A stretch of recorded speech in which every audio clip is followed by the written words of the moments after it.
জাহান্নামী চিৎকার করবে আর বলবে, আল্লাহ একটু সময় দেন, একটু বিরতি দেন, একটা মিনিট কদ্দুর আমার জিরাইতে দেন, আমি পারতেছি না মালিক আগুনে।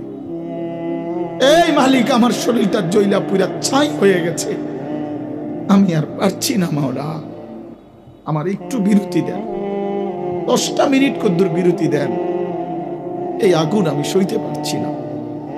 আল্লাহ তাআলা বলবেন, লা ইউফাত্তারু আনহুম, না নাফরমান, 1 সেকেন্ডের বিরতি মিলবে না। অহুম ফীহি মুবলিসুন, আল্লাহ বলে জাহান্নামী চিরদিন অনন্তকাল মলিন চেহারা, বিমর্ষ চেহারা নিয়েই পড়ে থাকবে, কোনদিন তার মুখে হাসি ফুটবে না। ফেরেশতারা জাহান্নামকে 70,000 আগুনের শেকল দিয়ে টেনে হাসরের ময়দানে উপস্থিত করবে। মানুষগুলো সচক্ষে জাহান্নামকে দেখবে।